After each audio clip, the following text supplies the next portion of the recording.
couldn't find a better angle, and excuse the room. But I was posting my birth story about when I had my son. He's my 5th baby. So basically what happened was I was going to this clinic where I went to 3 different doctors. The first one was a midwife, and then I'll post about when I had my daughter, my 4th baby, who's now 2, after this video. But this is about my birth story about my 3-month-old baby.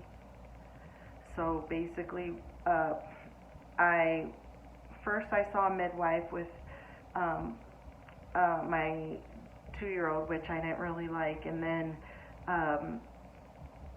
what happened was then I can't remember the next doctor that I saw for some reason. Oh yeah, it's because I didn't, like, I only saw her like a couple of times, and then the second time I saw her I was with my mom, and I didn't like her response to my concerns. She was really rude.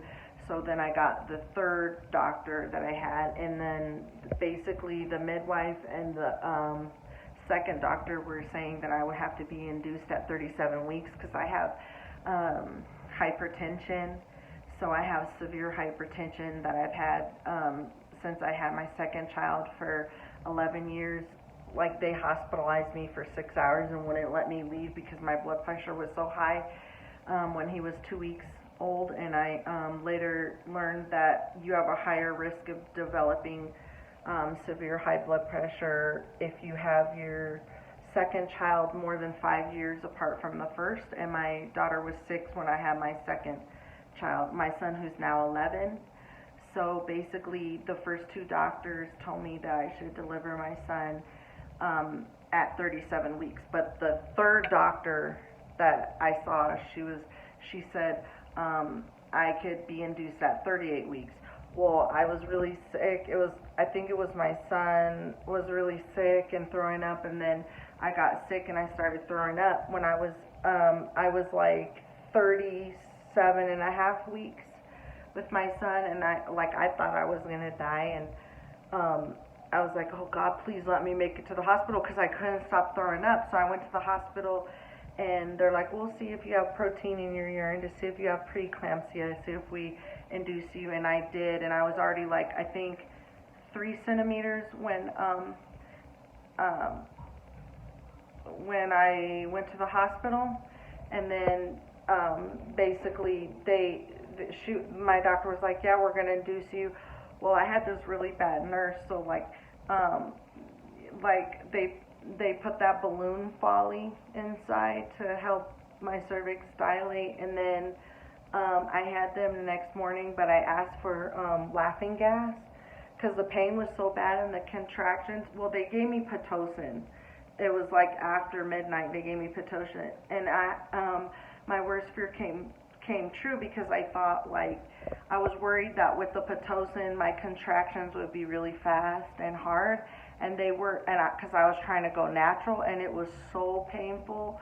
Like, I was like clutching onto the side of the bed and shaking, and I was like, help, I need an epidural. And they gave me an epidural, and then I went from like 6 centimeters to like 9 centimeters so fast that I was like, they had me sit up in the beds, because they break my water. They always break my bag.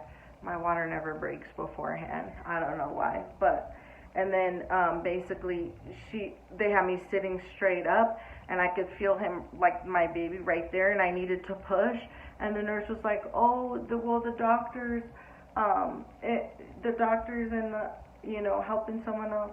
It's fine, you don't have to push yet. And my mom was like, no, she needs the doctor, like, because this happened before, like, the baby's right there. And so, like, basically I got all messed up, because the baby was just sitting there and I needed to push and I couldn't.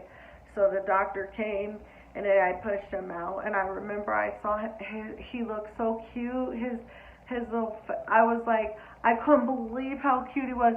Me and my mom were like, oh, he's so cute. and I fell in love with him, his little nose and everything, um, and then my body wouldn't deliver the placenta. Like basically, I thought I wasn't even gonna make it through because I was so dehydrated, and um,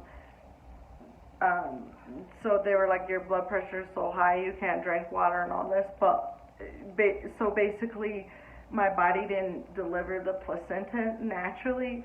So she's like, I gotta reach in your womb and pull out your placenta. And she's like saying, give me to the other nurse, like, give me a vial of morphine. And it like took the edge off of it, and it was so painful. I thought I was gonna pass out. And then afterwards, basically I had preeclampsia. My blood pressure was so high that they had to put max out. They had me on like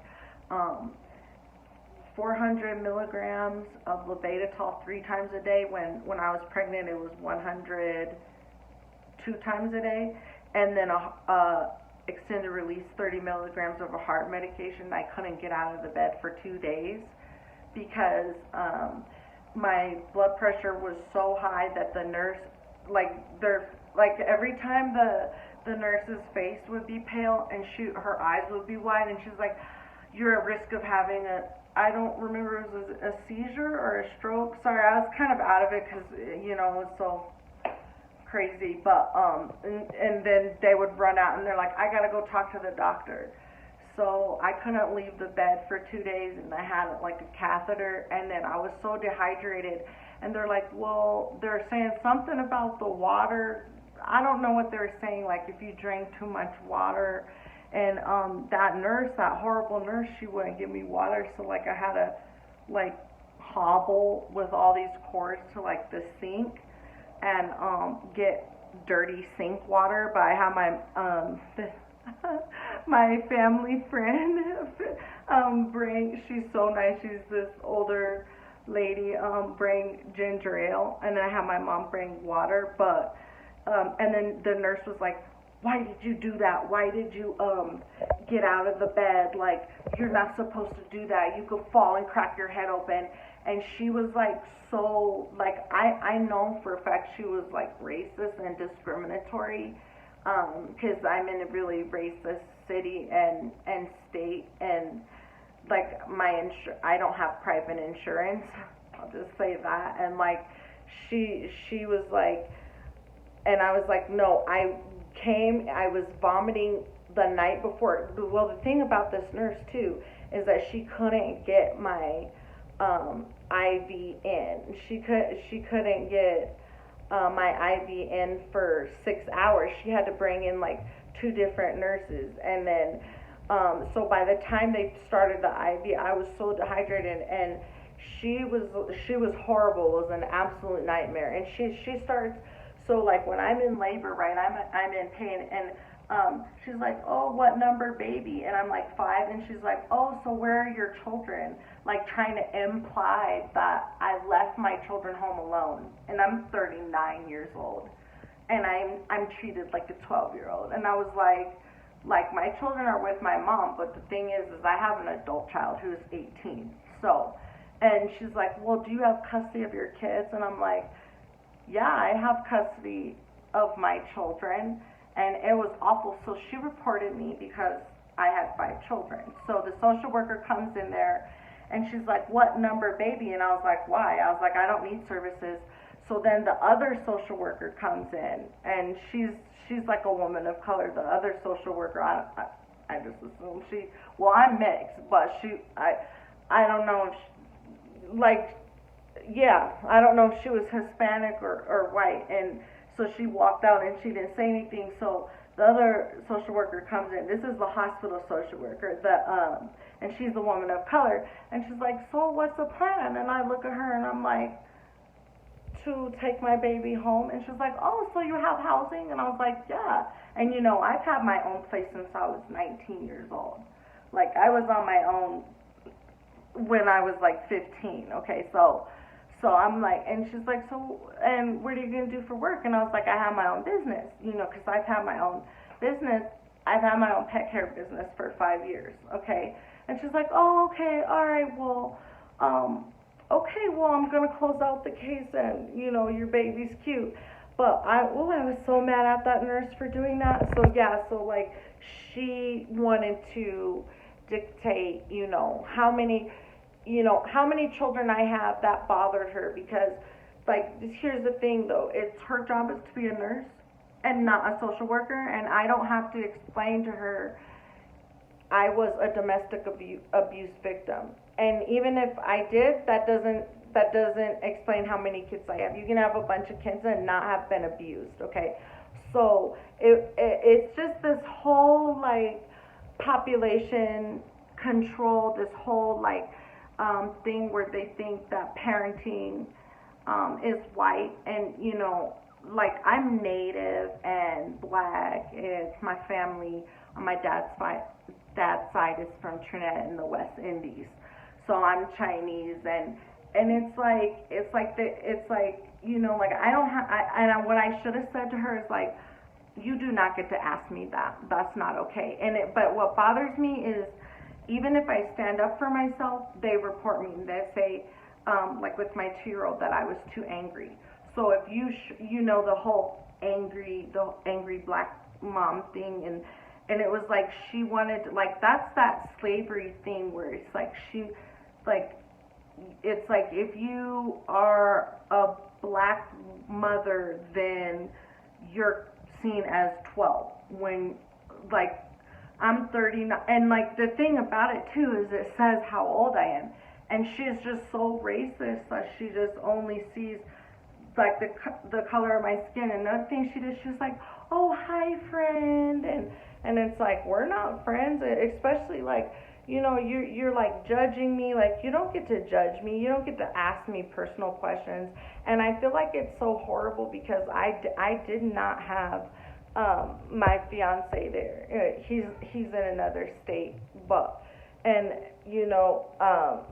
my story is complicated. I'm not gonna get into that. But I didn't have a man there, and that's the thing that bothers me. It's like, and then even if you're a black woman, because I've seen videos of like a black couple, and they did the same thing that happened to me, even with a black couple. So, and then I've also gone to the ER, and they wouldn't do anything, and I was with this white guy.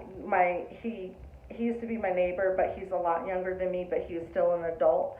And he was like, "No, you have to treat her," and then they treated me. So I feel like if you're a black woman, then you have to have like a white man with you. And I don't, because my story is pretty bad. Anyway, so it was a civil rights violation. I got harassed again, but and I know I probably missed some things because I had my notes, and I was gonna like look at my notes and because I always forget the details of the birth. Like, you start forgetting so soon afterwards. But the children were in the other room, and I was like, I'm doing it in this room, but the lighting looked so bad when I tried to, so the mess was not in the way. But oh well. So that's what happened. Anyways, I give praise to God for delivering my baby safely, and I got to bring my baby home, and my baby's crying now. So, okay, blessings.